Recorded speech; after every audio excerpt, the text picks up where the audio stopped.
Today on episode 175 of the Author Stories podcast with Hank Garner, our guest is Victoria Schwab.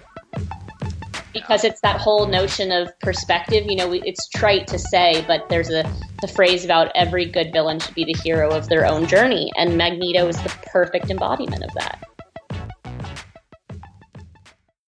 Hey there, Author Story listeners. This is Kevin Tomlinson from Draft to Digital, and I know that you have a book sitting there just waiting to get out to the world, and you're kind of wondering what the next steps are. So that's why you need to go visit drafttodigital.com/authorstories. That's draft2digital.com/authorstories. And that's where you're going to find all the help you need to go from having a book on your hard drive to having it on someone's Kindle or iPad or other reading device.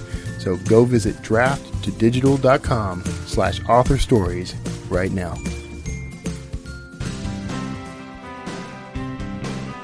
Thanks for listening to the Author Stories podcast with Hank Garner. Visit hankgarner.com for all of the show notes, and while you're there, browse through the archives and subscribe to the show while you're there. The links are in the right-hand sidebar. I'd like to thank our sponsors this week. ThirdScribe.com is there to connect readers and writers. We've talked about it so many times. Writers, you need an author platform. ThirdScribe can help you do that. Go visit Rob and the good folks at ThirdScribe.com and let them help you do that. Thanks to Ed Gosney at edgosney.com for sponsoring the show. Ed runs a blog that is fantastic. If you love comics like I do, go visit Ed's Cool Comics in My Collection blog. He documents each week comics in his collection, but he does it in a really fascinating way where he hones in on a topic and brings out the very best in comics. Go visit edgosney.com. I'd also like to thank a new sponsor this week, Aaron Saylor, with his new book, Sewerville, a Southern gangster novel. Welcome to Sewerville, one of America's shadowy corners where meth dealers and pillheads run rampant, where violence courses in the blood and death whispers in every ear. In the small town known as Sewerville, crime is every family's business, and these days, business is better than it's ever been. Described as the Sopranos in Appalachia, Sewerville is violent and profane, but in the end it's also deeply moving. Consider it an essential tale of modern crime in the American South. Pick up Sewerville by Aaron Saylor, link in the show notes. I'd also like to thank Daniel Smith and Tales from the Canyons of the Damned. This is a fantastic series if you love pulp fiction. I'm not talking about the movie. I'm talking about those great books and magazines and comics that we read as youngsters. This is pulp fiction at its very best. Tales from the Canyons of the Damned is a monthly release. You will not be disappointed. Click on the link in the show notes for the very best in pulp fiction. Also, be sure to stick around after the show for an audio clip from Richard Glebes and his Jason Crane series. Thank you for listening. Six String, the new book by Stefan Boltz. Jennifer Dalton dreamed of being a singer for as long as she could remember. The dream has kept her alive throughout a childhood mired in poverty in a broken and abusive home. When her younger brother dies and her mother takes refuge in alcohol, the emotional toll becomes unbearable. One morning she runs away, taking with her the one thing she owns, her beloved six-string guitar. This is the story of a girl finding herself alone in the good and the bad, the friends she makes, and a choice that could rob her of everything she's won. Six String by Stefan Boltz, now available on Amazon.com. Please welcome to the stage, Jennifer Dalton! Well, thanks for joining me again for the Author Stories podcast, where I bring you the story behind the stories and the storytellers. Today, I have Victoria Schwab on the show with me today. I've been looking forward to this interview for quite some time. Thank you for coming on the show. It's my absolute pleasure. Victoria, I begin each show with the same question, and that question is, what is your first memory of wanting to be a writer or a storyteller? Oh man, that's such a hard question. I've been writing since I was quite young, but I actually didn't try my hand at fiction for a while. I grew up writing poetry. Really bad poetry. Like, the more angsty the poetry, the better. And, really morose. Oh, yeah. Oh, I mean, right. end of the world. Like, William Blake meets the end of the world, essentially, is how I would describe my poetry stage. And I'm a huge William Blake fan, but yeah. you know, when you read too much of it, you really don't need to be around other people. Ooh, it gets dark. But it was William Blake and Baudelaire, really, those two poets. And I mean, if you take a day and read some William Blake and Baudelaire, like, you will feel quite down on the world. Right, exactly. So I grew up, and I just have very, very keen memories of reading poetry, especially formal poetry, things with a rhyming structure. And so for quite a long time, I would think of stories in terms of their poetic cadence, and I still do that to an extent. But yeah, my fiction actually started out in poetry, not prose. Wow. So at what point did you know that you wanted to write kind of long form fiction? So I avoided it for a very long time because I was terrified.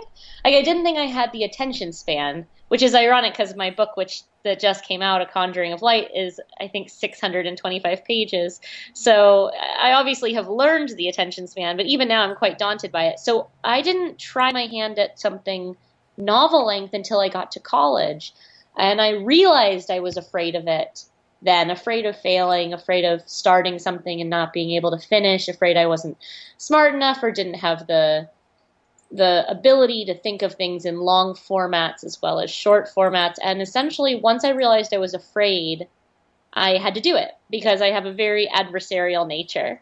And when I realized I was afraid of heights, I jumped out of an airplane. And when I realized I was afraid of change, I got all my hair cut off. And when I was afraid of being away from home, I backpacked through Europe. And so as a sophomore in college, I realized I was afraid of failing to write a book. And so I sat down and I wrote my very first novel as a sophomore, and it was awful, as all first novels should be. First rule of fiction. That's right. It should be bad. Right. I love that you describe yourself as having an adversarial nature. I can relate to that. There's nothing that makes me more angry than knowing that I'm not good at something. Exactly. I love that. So what was the, well, first off, before we get into that, your bio, states that you're the product of a British mother, a Beverly Hills father, and a Southern upbringing. Please tell me how that comes to be. I was born in California but raised in Nashville. My father is the product of royalty. His family ran something called Schwab's Pharmacy, which was where a ton of producers and directors worked and where a ton of stars were discovered in the 40s and 50s. So he had Corvette on his 18th birthday. And my mother is the product of essentially penniless British immigrants. She's from the south of England, came to the United States when she was almost a teenager. My parents met in Belgium and then in England and then again in California, like years apart. And I am the strange result of that. So I actually had an English accent until I was about 8 years old because I was raised surrounded by my British family. And yeah, I'm a very weird amalgam. Now I have this kind of vague continental elocution, but it's great because my mom is like 5 feet tall, quintessentially British. My father is like a nerdier version of a beach boy, and somehow I'm the halfway point between these two. I love that. And you know, a lot of us in the South have very deep English connections in our heritage, and a lot of those colloquialisms or little variances of accent and thing like that kind of harken back to that. So especially some of the old South. I was going to say the Appalachian South is directly related to Scotland. So exactly. My family's actually, my mom's English, and from there back, it's all Scottish, just Scots all the way down. And I'm always amazed by, I joke and I say it with complete endearment, having been entirely raised in the South, that Scottish people are like the original Hicks. Like you gotta, their bravado. If you challenge them to a contest of any kind, Like, they're going to do it. I'll never forget climbing this really steep precipice in Edinburgh. And it was windy. I thought I was going to fall off this mountain. And this 10-year-old Scottish boy with like a puppy just is jogging up the side of it. Like, it's nothing. But that's the truth. And you'll be like, I always joke my Scottish friends, it's like, oh, I bet I could do this better than you. And then it gets to like, I bet I could do this without any clothes on better than you. And it's like, I bet I could do this without any clothes on in 3 pints of beer better than you. Like, it just, everything escalates. And I see that in the South as well. Well, yeah, Scots were the original Yes. rednecks, you know, that's awesome. So your first book, The Near Witch, your first YA novel, how did that come about? And like I started asking you a minute ago, kind of how did you make that transition from poetry to knowing that you wanted to write this thing? You said that this was kind of a personal challenge to yourself, but when you finish that first book, I guess you knew, okay, this is something I can do. Well, yeah, I knew I could do it. And my very first book, as bad as it was, because I came from poetry, it was also quite pretty. The wording itself was quite nice. And that it was very lyrical, yeah. And my first book, which was like the first book I wrote, was not actually The Near Witch. But as with the vast majority of writers, your first book isn't the one to get published, nor should it be. But it was pretty enough to get me an agent. And I actually was on submission for most of college then, and thankfully in retrospect that book didn't sell. And then I looked up and I found myself to be a college senior, and I started to feel afraid again because I thought it might have been a fluke. And that kind of same mindset takes hold where you think, oh, just because I did it once doesn't mean I can do it again. And so that self-challenging nature rises up again. Blame the Scottish part of me. And I decided I've got to try again, because either I walk away from this and I don't look back for a decade or so, I go on with my life, or I challenge it. And so at the time I was in a really rigorous program because I had changed my major quite late.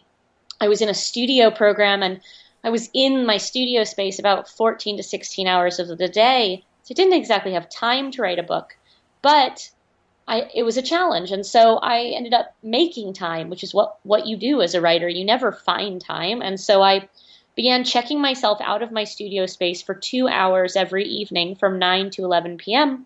and walking across the street to a coffee shop that closed at 11. So I knew I had a hard deadline every day.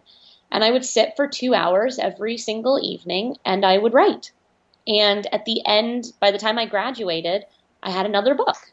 And that book was The Near Witch, which would go on to be my first novel published. But it really was the product of simply not being willing to walk away from something, not being willing to consider what had happened to be a fluke. Yeah. So many writers kind of come to it later in life. A lot of people have the idea that they want to be a writer, but then, kind of life gets in the way and you wind up taking a different career and then circling back around to writing later. It's really intriguing that you were doing this and had an agent before you finished college. That has to be to set out about that, at the beginning of your career, has to be a great feeling. It is a great feeling, and yet it's like I can look at the place where I could have easily chosen the other path and simply come back to it 10 or even 20 years later. That's where I was at when I made the decision to write that second book. And there's no right way to write. There's no right way to get published. Me starting when I did is nothing but a personal choice that I made at the time. It's not as though I think that, we kind of have a cult of personality and a cult of youth in these industries, and I think we worship that a little too much sometimes. I get a lot of people saying I'm an overnight success or what have you. I'm about to turn 30 this summer, and I realize that I'm quite young to have the number of books that I do, but I've also been writing quite a long time now. So yeah, I simply have had that journey at a different stage in my life than most authors do. Right. And I don't think there's anything good or bad about it. I've never had a different job. It's been the job I've had ever since I graduated college. And it's not that it was easy from the get-go. It's not like somebody wrote me, $100,000 check and was like, get going with you. Right. I took on multiple challenges. I did what I needed to do. I would take on certain book deals that were contract work or that would essentially serve as a kind of day job. It's just that I chose to, I had the luxury of being directly out of college. So I wasn't married. I didn't have a family. I only had to support myself.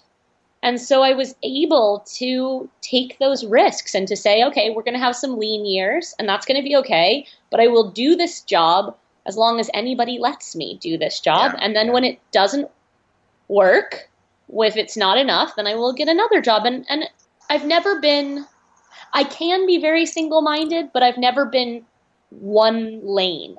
So I started out in astrophysics. I went back and got a graduate degree in medieval art history. I intend to be a professor someday in monsters and depictions of monsters in narratives. Like, I have other things that interest me. It's just that I love my job and I work very hard at it. And I could be 30 and say that, or 50 or 70 or what have you. And I love that. That's your path that you chose. You know, I heard an interview with David Lee Roth, the front man for Van Halen, one time, and he said that he went back to his high school reunion or ran into some old high school friends or something years later, and they said, "Oh, it must be wonderful to be David Lee Roth." And he said, "You know what? When we graduated and we walked across that stage, we were all on the starting block together.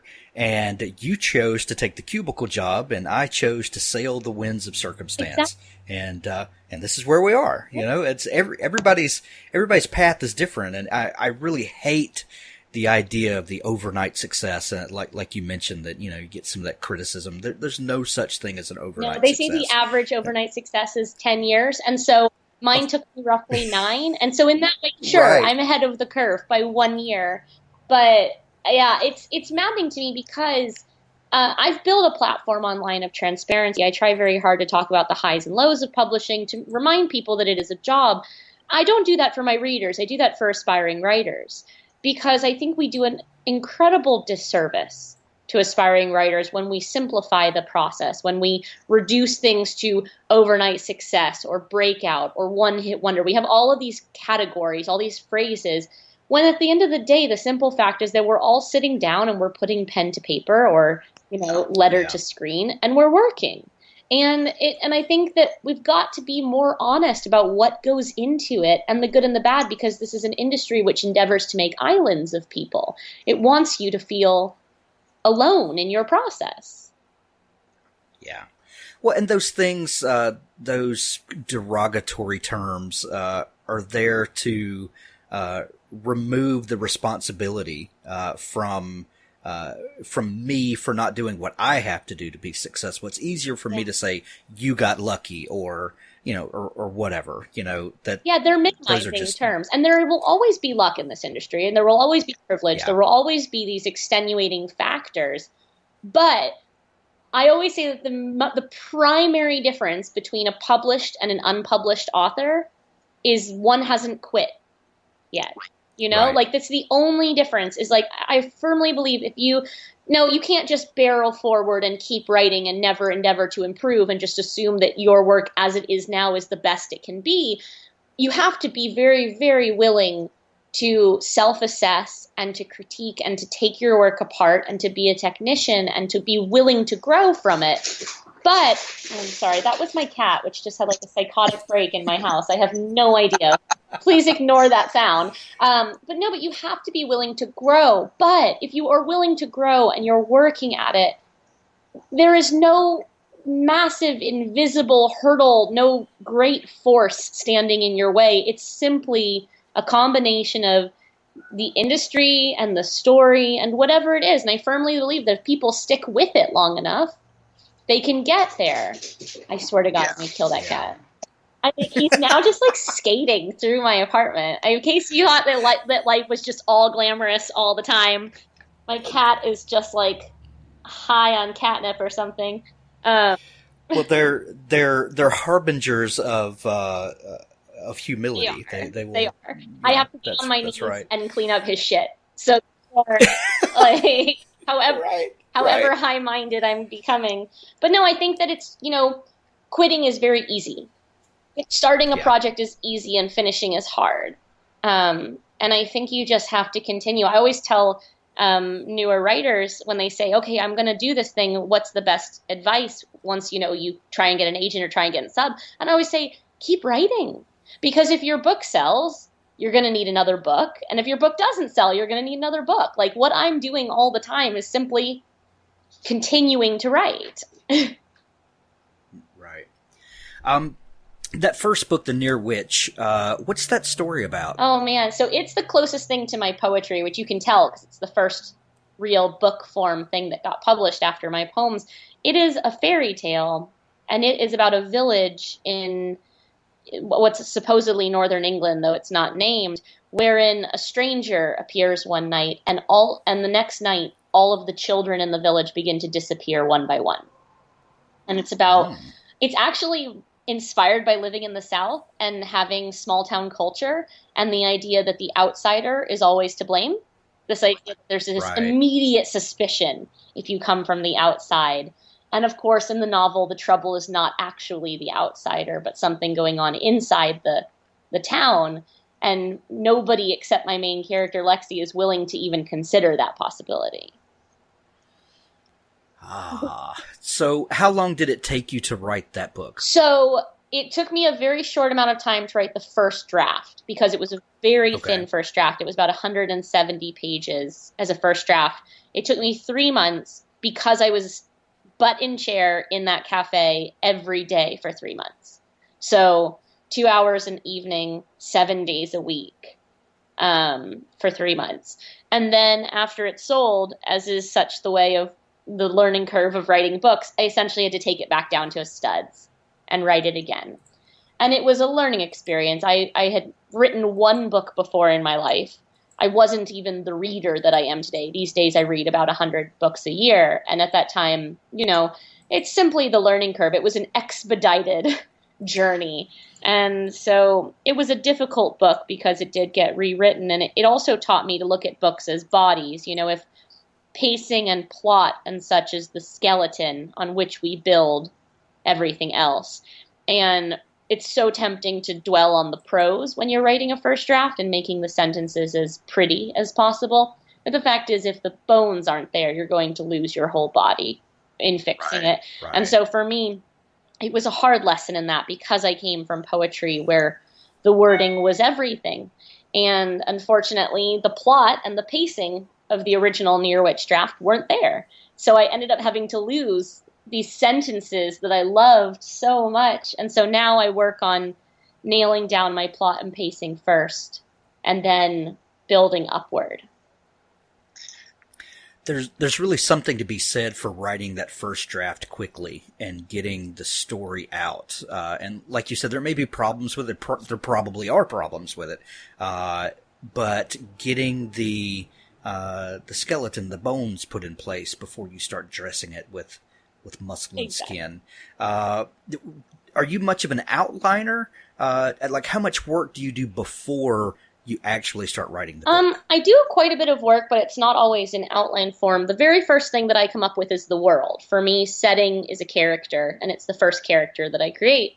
And the reason I do that is because I write primarily about outsiders. And to write about outsiders, you really have to have an understanding of insiders. And to understand insiders, you really have to understand the world and the culture that they exist inside of. And so for me, I build the world and I design the world. And then I always say I'm a connect the dotser. I create 5 to 10 story points and I put them in order. I have the beginning. I have the very, very end. I always know my endings first before I start the book. And then I have a few scattered points in the middle. And then I try to build in freedom to find my way between those points. Because if I structure things too rigidly, I get bored and I don't want to write the book. And if I structure things too loosely, I'm bound to wander 10,000, 20,000 words in the wrong direction. And I can't afford to do that psychologically or based on contracts. And so I basically create a very loose connect the dots style picture, and it becomes about finding my way between the points. you sold that first book to Disney Hyperion.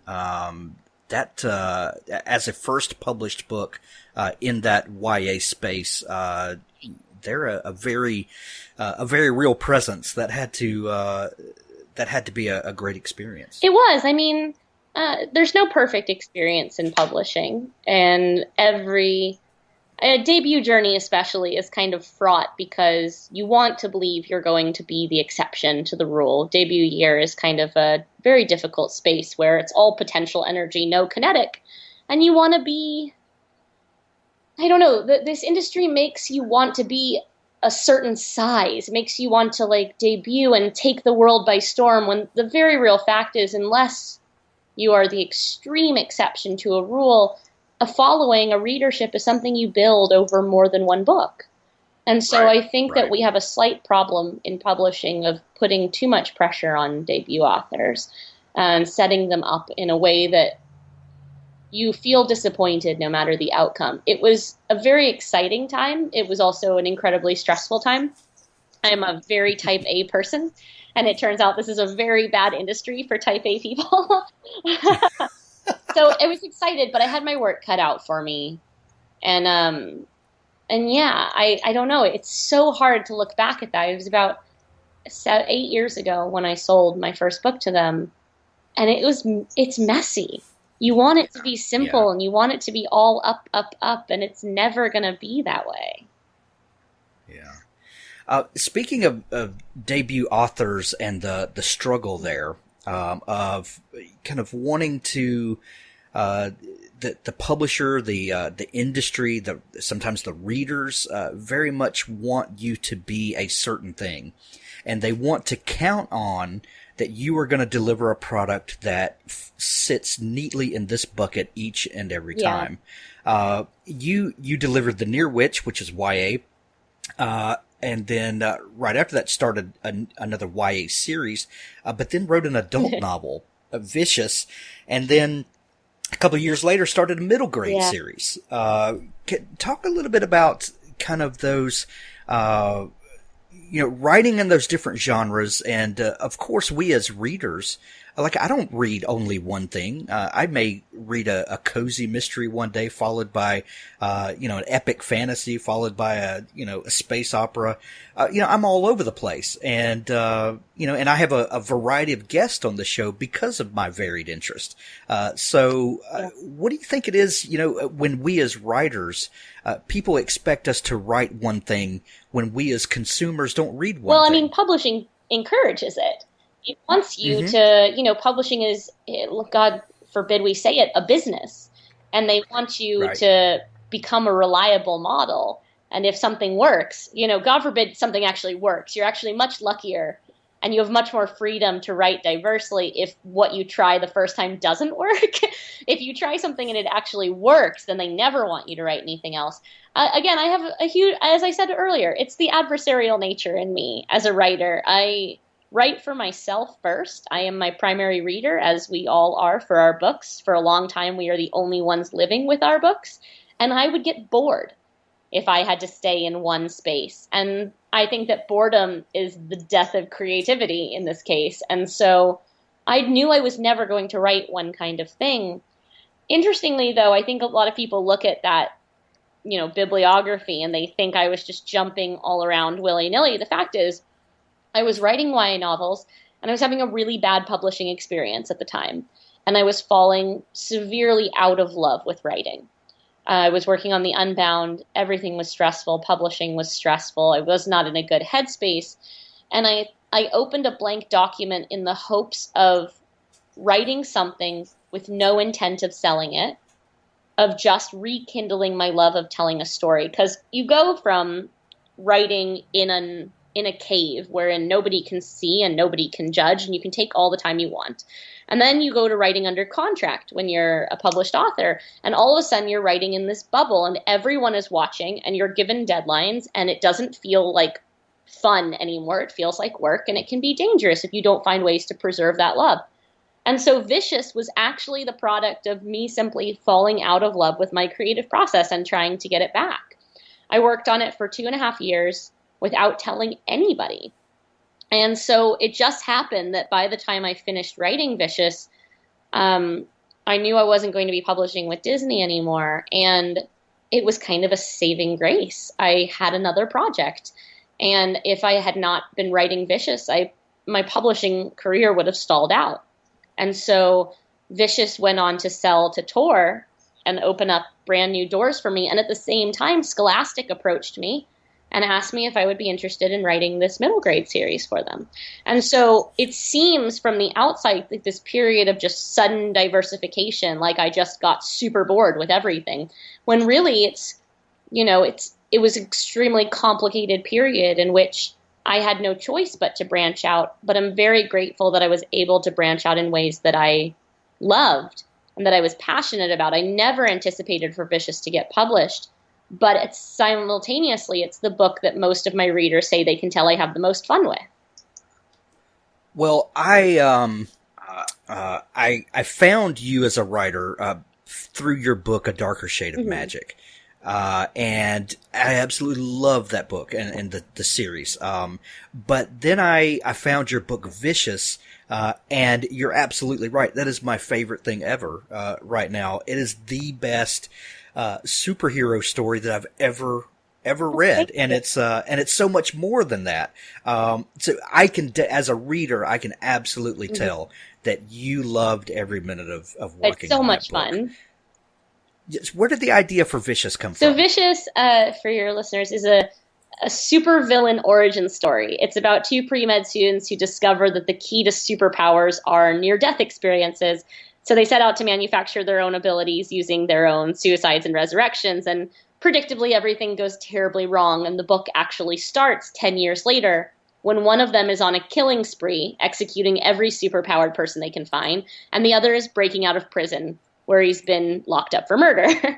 And honestly, it started as an exercise. I'm a huge fan of comics, and a huge fan specifically of villains in comics and of anti-heroes. I had studied them a lot in school, had done my undergraduate dissertation on archetypes and anti-heroes and the spectrum of them. And I wanted to see if I could write a book in which there were no heroes. I wanted to write a book cast entirely with villains and still make you as the reader root for one of them. And so it became an exercise in the theory that it's not what we do as people, it's why we do it. And it was just a psychological experiment for me as a writer. And, I love writing fight scenes and I love writing superpowers. And so it was just cathartic. And Victor Vale, arguably the protagonist of the book, if there is one, is basically an autobiographical character. He's the most me. I put all of my quirks into this one character because I was just writing it for fun. What sort of comics do you like to read? So I'm classic, but I have to say that I love Marvel. Magneto growing up was like my favorite character of all stories. And I'm a really big fan of the Lokis that are showing up now with like the Young Avengers and Loki's own comic strand. I just love me some bad guys. Like and like the more complicated the bad guys, the better. Well, Magneto is like that perfect exploration of that. You've got a guy who is who's been through some crap, and this is his. He's doing things because he believes they're right, and whether the rest of us, kind of fall prey to that. That's like the ultimate exploration of that, and I can tell that in Vicious. Yeah, Magneto is definitely like one of my favorite characters, not just villains, but favorite characters ever. Because it's that whole notion of perspective. It's trite to say, but there's the phrase about every good villain should be the hero of their own journey, and Magneto is the perfect embodiment of that.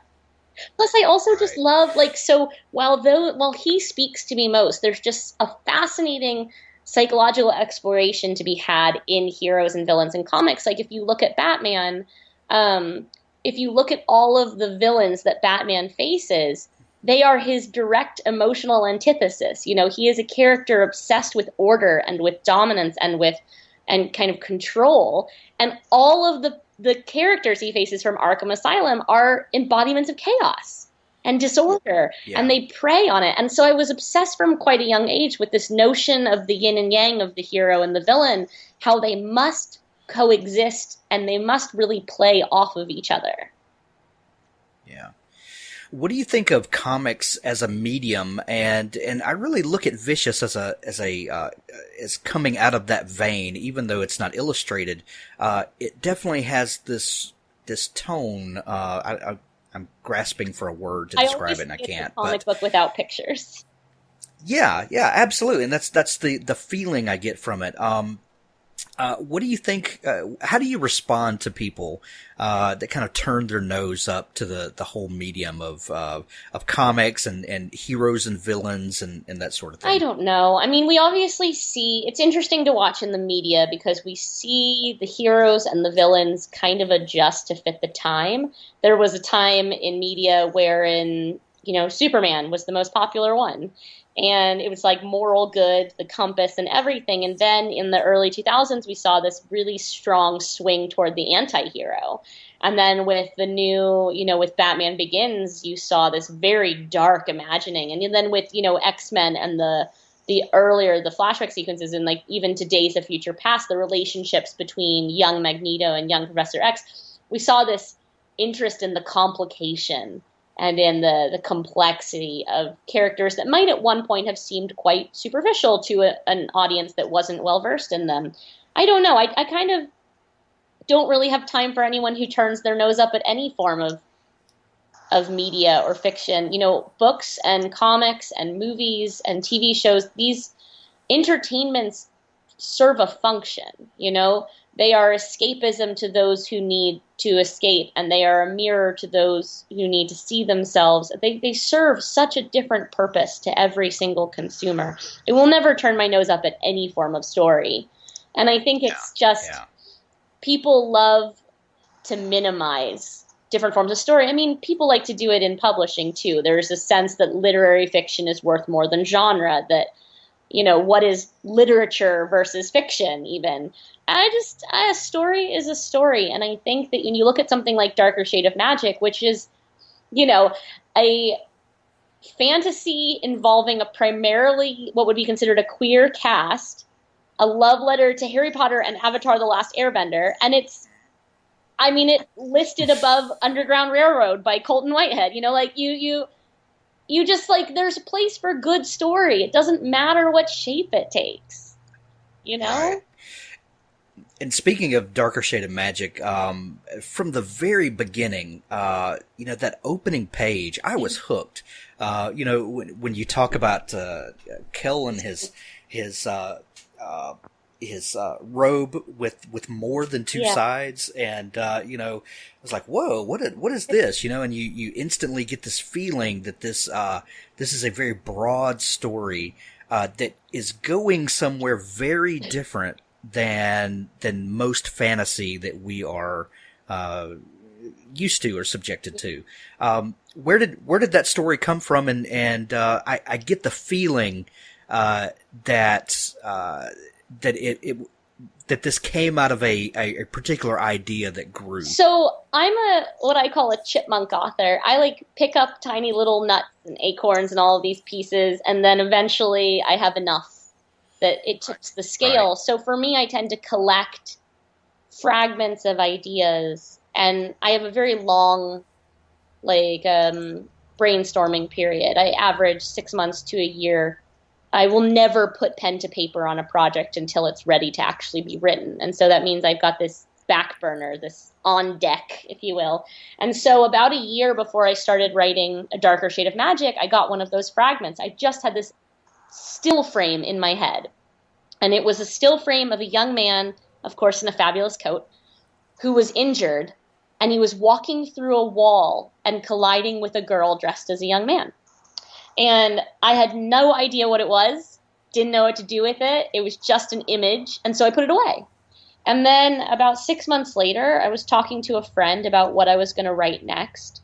And I was talking about Harry Potter, which I grew up with, and I was talking about the industry as it is, or as it was a few years ago, which was it was grimdark, right? Fantasy was grimdark. Right. And the problem with grimdark is it's just relentless murder. And death and hopelessness. And I love dark fiction. All of my books have a kind of sadistic streak to them. But my favorite thing about Harry Potter growing up was that it took on these very dark themes, increasingly dark as the series went on, and it never lost hope and it never lost whimsy. And so I knew I wanted to write a fantasy series. I knew I wanted to have that balance. And then I was talking with my friend and I said, I write about doors almost exclusively. I write about portals and I write about the lines between life and death, good and evil, hero and villain, human and monster. But I'd never actually written about the door between two worlds. And kind of the moment I said that, I came back to this image in my head of the young man walking through the wall. And I thought, what if instead of walking through a wall somehow between two rooms, he's walking through a wall between two worlds? And it all just kind of coalesced from there. I had magic and I had a sense of parallel worlds and I had fantasy and I had hope and I knew I was going to write something sprawling and I knew it was going to play with power and gender dynamics and it was just all these fragments, and over the course of the next year or so, it came together into a darker shade of magic. I love that idea that your books are about doors and the connections there. All the things that I write are kind of like that. I'll try to write a typical literary type story, and it always gets weird because I always like to explore that. What is the thing behind the thing? Exactly. Or what is the veil between where we are and what could be? Or, things like that. That just, those things fascinate me. I mean, the tag. The proximity of magic. Like there's we said for the proximity of the strange to the normal. Exactly. Even the tagline for this podcast is the story behind the stories. I like to understand the thing going on behind the thing. What do you think it is about stories about magic and the things that are bigger than us and more weird than we want to admit and things like that? What is it about that intrigues us? I mean, I have to imagine in part it is the proximity. It is the accessibility. I love fantasy stories, but I'm always far more drawn to ones where I can imagine myself actually going there. Like the thing about Hogwarts is you have to find platform 9 3/4, but then once you do, you can get there. And I think you compare that to something like Tolkien. It's the difference between Tolkien and C.S. Lewis, right? Tolkien happens in a world you will never as a human be able to access except through fiction. C.S. Lewis has kids looking in the backs of their cupboards for the door. Right.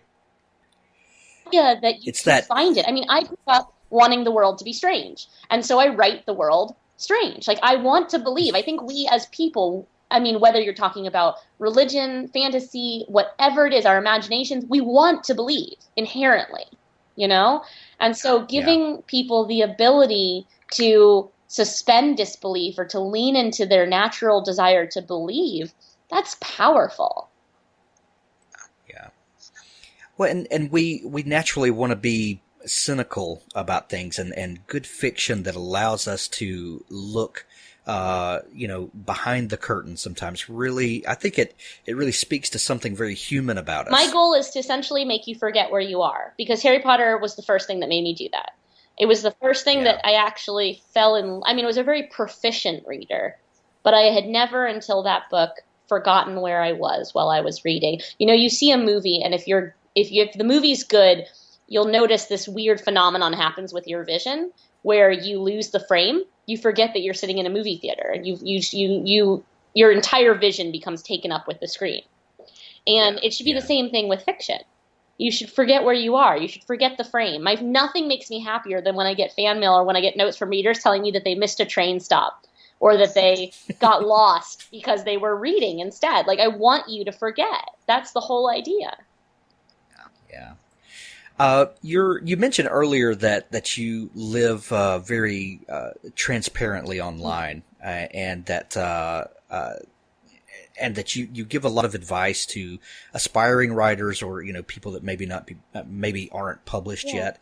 Do you ever do you get lots of feedback from people, and are they appreciative that you put that out there like that? Yeah, I mean it's a difficult decision to make. It requires a measure of vulnerability, and I do get to select the ways in which I'm transparent. I'm a very private person, and so I'm not really transparent about anything outside of publishing. But yeah, I get tons of messages from readers, but I think the thing that brought it all into focus was when my books started to gain a broader audience, when they started to hit the New York Times list, when I started to do national tours, people would come to my events. And one of the things I would hear over and over from people who had followed me online and then come to see me in person was, "I'm so proud of you." And they say that because they have been there for a part of my journey. They have witnessed it, and they've seen the highs and lows. And it's not just that they're excited, they are invested in it too. I bring them with me, you know? And so you end up with this intense personal connection to your readership when they've been with you through everything, through the highs and the lows, when they've witnessed you on good days and bad. They become so much more than cheerleaders, so much more than readers. They become your community. And it's a incredible blessing to have that, and it's not usual. In fact, on this last tour, I would average 10 to 15 people per stop who had never been to a book event before. They just felt they had been connected to my journey online, and they wanted to have a relation, like an experience in person. That's amazing to me. Yeah. And what a bizarre feeling it is that first time that you realize that your story has become a part of someone else's life. And like the thing that you dreamed up is now a totally separate thing. It is, it's an entity unto itself. It's crazy. It's humbling and a little bit overwhelming. It's very overwhelming. I always say that the hardest thing about release day is also the best thing about release day. It's the day that the book stops being mine and becomes ours. You know, and it's difficult. It's a learning process. And I think it's very hard when you're a new author. It becomes a process of letting go. And it's very hard. And you want to feel like whenever anyone reads your book and takes something away that you didn't intend for them to, you want to stand up for yourself, or you want to stand up for your book, or you want to have a kind of not a competition. You want to challenge it. Right. And the thing is, though, that as writers, we control up to 50% of the conversation, and the readers bring the rest. I will only ever have control over what I put on the paper. I will never have control over a reader's life or their headspace or where they're at or what they're looking for, or any factors when they come to the page. And so it becomes a process of understanding that my book is going to read differently in the hands of every single person who picks it up. You know, and that's okay. Right. And it's a very difficult thing to learn. And it's a difficult thing to learn that I have people out there for whom they love Vicious and they hate A Darker Shade of Magic, and vice versa. Or it's just not for them. And I say that's okay. Like, I made a decision several years ago that I came to the realization, which everyone has to come to at some point, that you cannot write a book for everyone. No matter what you do, there will be people who love it and people who don't. And the only way to truly fail, is to try and write a book for everyone, because you will end up writing a book for nobody. And so what I do is I write a book for someone. I write a book for a version of myself at a specific age. And then when I get readers who say, this is the book that I need, this is the book that I needed, that has the power to erase everything else. Because I don't care then about the people for whom it wasn't the book that they needed. They will find another book, you know? For me, it's about writing so that somebody out there finds the book that they need. But yeah, it is a really surreal and overwhelming thing to live with characters and to tell their story, and then to have other people care about them or invest in them. It's a thing I will never really be able to articulate. It's complicated. Yeah, absolutely it is. A Conjuring of Light, the third book in the Shades of Magic series, is recently out. Is that the end of that trilogy? It's the end of the Shades of Magic arc. Yeah. Okay. I mean, that's a very specific story. I would say, like, I'm very attached to the world, and so I doubt that I'm done with the world. But there was a story I wanted to tell in the Shades of Magic series, and that story is now told. Gotcha. Will you ever revisit the world or the setting of Vicious? Yeah, I'm working on Vengeful right now. It's the sequel, and it comes out in oh God, either next year or the year after, depending on when I finish it. It's set 2.5 years after the end of Vicious. Same cast, and it was designed from the beginning. So lest anyone think I'm only writing a sequel because Vicious sells well, the thing about publishing is that often, unless you have something which must be a series, they will ask you to write a book so that it can stand alone. And they do that in case it doesn't sell well. They don't want to be committed to something that's 4 or 5 books long, and then the first book tanks and they're sunk. And so Vicious was my very first adult novel, and because of that, I played by those rules. And I designed a full series in my head and then sat down and wrote Vicious so that it could stand alone for as long as it needed to until we had the sales for me to do Vengeful. And a couple years ago, we hit that mark where Tor was like, okay, fine, you can do Vengeful. Because I was like, let me do Vengeful. And so it's threaded. And for anyone who's finished Vicious, about half the people pick up on it and the other half don't, that there should be a pretty massive clue on the last page that the book has a sequel.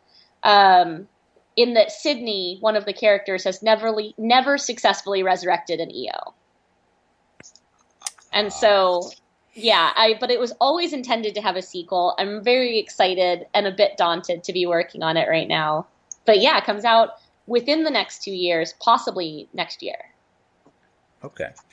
What else are you working on these days? I know you have a diverse publishing portfolio. What is the next thing other than the sequel to Vicious you were just talking about? What else is on your plate? I stay busy. So I'm just finishing up proofreading Our Dark Duet, which is the sequel to This Savage Song, which is a YA duology that I have, which is about a world in which violence begins to breed monsters. And so that comes out June 13th, the second half of that set.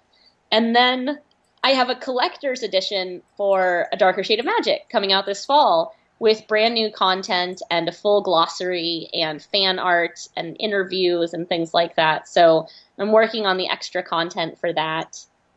And then Vengeful is my next thing for the adult side. And I have a middle grade series kicking off next year. Awesome. Victoria, where can people find you online if they want to follow, because you are prolific on your blog, and maybe they've heard something that's intrigued them and they want to get plugged in with your books. Where can they find you? Probably the best place to find me is actually on Twitter, since I apparently live on Twitter. It's as much a problem. My editors, they tell me to stop living on Twitter so much, but I'm VE Schwab, VESCHWAB on Twitter. Awesome. Victoria, thank you so much for taking time to come on the show. Thank you so much for having me. Now stay tuned for an audio clip from Bridge of Bones by Richard Gleaves. Pick up the entire Jason Crane series at Amazon.com. There's a link in the show notes. The year was 1834. The month was December. I was 14. Irving's tale was by then well known. The characters of Brom Bones and the beauteous Katrina were widely understood in town to refer to my parents. Rumors persisted. I heard the name of Headless Horseman whispered. My father dismissed all these tales, calling them malicious. Yet more than once I saw him and my mother scanning Agatha's face across the supper table, finding only a secret smile and a look of defiance. I found the rumors fascinating. I followed Agatha like a pup, waiting for her to cast some magic spell. And one day she did. The household servants had set a fire in the hearth for her comfort, and she sat close to it, counting out small gold coins upon a lapboard. I hid in the shadows, hoping she might drop a coin and I could retrieve it for myself. One of her servants, a West Indian girl, carried a snowy log into the room and set it on the fire. It began to hiss and pop, the snow melted, and the fire sputtered out. Agatha cursed as I had never heard her do before. She stood, spilling all the gold, and slapped the idiot girl across the face. The girl ran, and my grandmother muttered to herself, searching for match and tong to no avail. When she was not looking, I crept forward and took for myself one of the gold pieces. Then something remarkable occurred.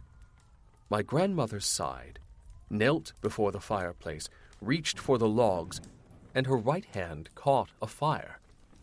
Flame blossomed and coiled about her wrist. I gasped and cried out, "Shh! Don't be afraid, my Dylan." "Your hand!" She raised her palm. Flame sat cupped in it, casting the shadow of her fingers upon the ceiling and walls. "Lock the door," she said. I obeyed. She pointed to the floor, and I sat, waiting breathlessly. "This is the Van Brunt gift. It will be your gift as well, soon, and your children's forever afterwards." "Why does it not burn you?" I asked. "Why should it?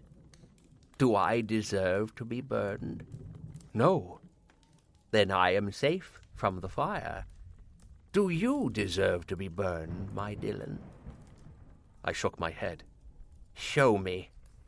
I reached for the flame and took it. I pulled back at once, crying out with pain, wagging my fingertips. The fire caught my sleeve.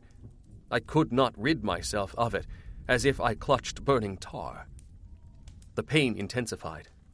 The blisters broke, and a rivulet of lymph ran down my arm. "Your conscience knows, Dylan. You deserved to be burned. Say it." "I deserved to be burned," said I. "Again." "I deserved to be burned." She turned her palm. "The gold piece." I nodded and brought the stolen coin from my pocket. She took it and raised it to the light. "You cannot wield the flame with guilt in your heart, son. Try, and it will devour you. Do you understand?" I nodded. "A Van Brunt should not be so weak." "I'm sorry I took the gold, Grandmother. I'm sorry I was bad. Don't be ashamed of me." She frowned and laid the gold coin on her lapboard. She shook her head sadly. "I'm not ashamed that you took the gold. I'm ashamed that you felt the guilt."